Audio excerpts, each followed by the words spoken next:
কলকাতা টিভিতে আপনাদের সকলকে স্বাগত। আপনাদের সঙ্গে রয়েছি আমি অঙ্কুর।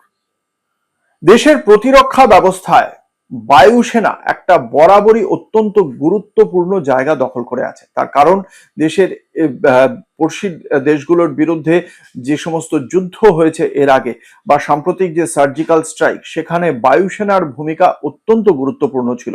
এবং এই বায়ুসেনার ভূমিকার ক্ষেত্রে যে সমস্ত বিমানগুলো ব্যবহার করা হয়, যুদ্ধ বিমানগুলো, সেই যুদ্ধ বিমানগুলোর কতটা উন্নত প্রযুক্তির তা একটা গুরুত্বপূর্ণ ভূমিকা রাখে এই বর্তমান দুনিয়ার যুদ্ধে।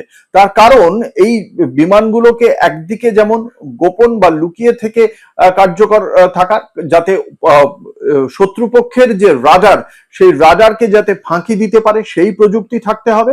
আবার ঠিক একই রকম ভাবে সুনির্দিষ্ট লক্ষ্যে যাতে আঘাত করতে সক্ষম হয় সেই যুদ্ধ বিমান, সেটাও নির্দিষ্ট করতে হবে। আমেরিকা এবং চায়না দুটির দেশই মহাশক্তিধর দেশ। তারা এই মুহূর্তে 6th জেনারেশন যুদ্ধ বিমান তৈরিতে এগিয়ে যাচ্ছে।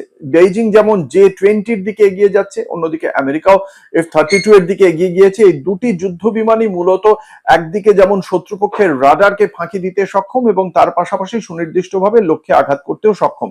এবার বেইজিং এবং আমেরিকা এরা যখন 6th জেনারেশন যুদ্ধ বিমানের দিকে তৈরি করার দিকে এগিয়ে যাচ্ছে, তখন ভারত তারা এখনো পর্যন্ত 4th জেনারেশন যুদ্ধ বিমান নিয়ে পড়ে রয়েছে। এবং একথা যে কেউ বলছেন না, একথা বলছেন দেশের যুদ্ধ বায়ুসেনার যিনি সহ প্রধান ছিলেন, vice chief air marshal Nagesh Kapoor, তিনি সদ্য অবসর গ্রহণ করেছেন।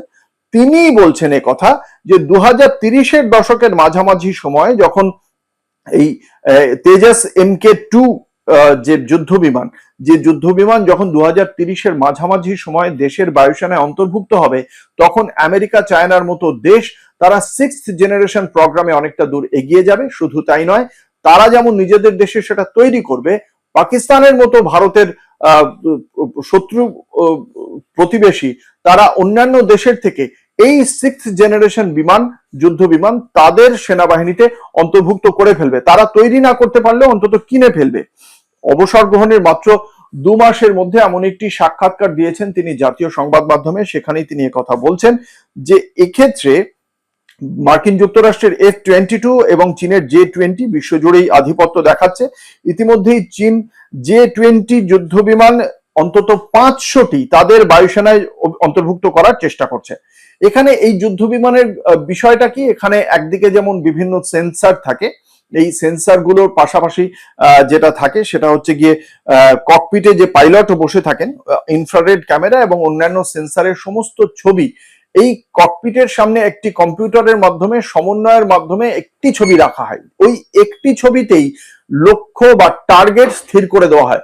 ফলে ককপিটে থাকা পাইলটের কাছে কোথায় তাকে আঘাত করতে হবে তার জন্য 5টা ক্যামেরা দেখে বা 5টা কম্পিউটার স্ক্রিন দেখে তাকে সিদ্ধান্ত নিতে হচ্ছে না। একটি ক্যামেরা দেখে সে যেমন সিদ্ধান্ত নিয়ে তিনি আঘাত করতে পারছেন, এবং সেক্ষেত্রে এই সিদ্ধান্ত অনেক বেশি নির্ভুল হচ্ছে। তার পাশাপাশি তাকে হেল্প করার জন্য থাকছে ড্রোন এবং কৃত্রিম বুদ্ধিমত্তার সঙ্গে সম্পৃক্ত আরেকটি কম্পিউটার। এই প্রযুক্তিগুলো থাকছে হচ্ছে গিয়ে এই J-20 বা আমেরিকার F-22-র মধ্যে, কিন্তু ভারতের 4th জেনারেশন যুদ্ধ বিমানে এই সমস্তগুলো থাকছে না। এক্ষেত্রে যেটা বক্তব্য যে আমেরিকা বা চায়না J-36 বা J-50 প্রযুক্তিতে গতি এনেছে বেইজিং, ইতিমধ্যেই তারা অনেকগুলো অন্তর্ভুক্ত করা শুরু করছে। সেখানে ভারতের যে যুদ্ধ বিমান প্রস্তুতকারী সংস্থা হিন্দুস্তান এরোনটিক্স লিমিটেড, হ্যালের দায়িত্ব জ্ঞানহীনতার সমালোচনা করা হয়েছে। যে তাদের কাছে যে দায়িত্ব দেওয়া হয়েছিল যে খুব দ্রুত যুদ্ধ বিমানগুলো তৈরি করতে হবে, তারা সেটা করতে পারেনি। দীর্ঘ সময় পার হয়ে গিয়েছে।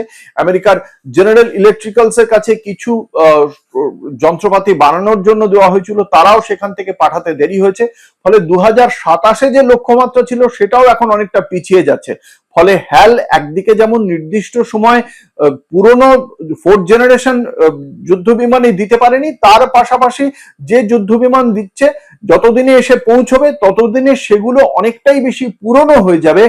বাকি শত্রুপক্ষের বা অন্যান্য দেশের কাছে যে প্রযুক্তি রয়েছে সেই প্রযুক্তির তুলনায় ভারতীয় বায়ুসেনায় যে যুদ্ধ বিমান আসবে সেটা অনেকটা পুরনো হয়ে যাবে, এবং এর জন্য যে বিপুল টাকা খরচ করা হচ্ছে প্রতিরক্ষা বাজেটে, সেই খরচটাও সঠিক হচ্ছে না, যৌক্তিক হচ্ছে না বলেই মনে করছেন vice chief air marshal Nagesh Kapoor. তিনি সদ্য তিনি অবসর গ্রহণ করেছেন, এবং সেক্ষেত্রে সমস্ত দিক থেকে বলা হচ্ছে যে এইচএএল যেটা করছে তার সাম্প্রতিক যে লক্ষ্যমাত্রা ছিল সেই লক্ষ্যমাত্রাও তারা মিস করতে চলেছে, এবং এক্ষেত্রে আর ধাপে ধাপে এগোনোর কোনো সুযোগ নেই। এক্ষেত্রে দুটি জায়গায় দুটি অক্ষ শক্তি রয়েছে, সেক্ষেত্রে বলা যেতে পারে দুটি দেশের যে একদিকে যেমন ফ্রান্স, জার্মানি এবং স্পেন, তারা 6th জেনারেশন ফাইটার প্লেন বানাচ্ছে, আবার অন্যদিকে ব্রিটেন, ইটালি এবং জাপান তারা জিএসএপি প্রজেক্ট নিয়েছে, তারাও ফাইটার প্লেন বানাচ্ছে 6th জেনারেশন।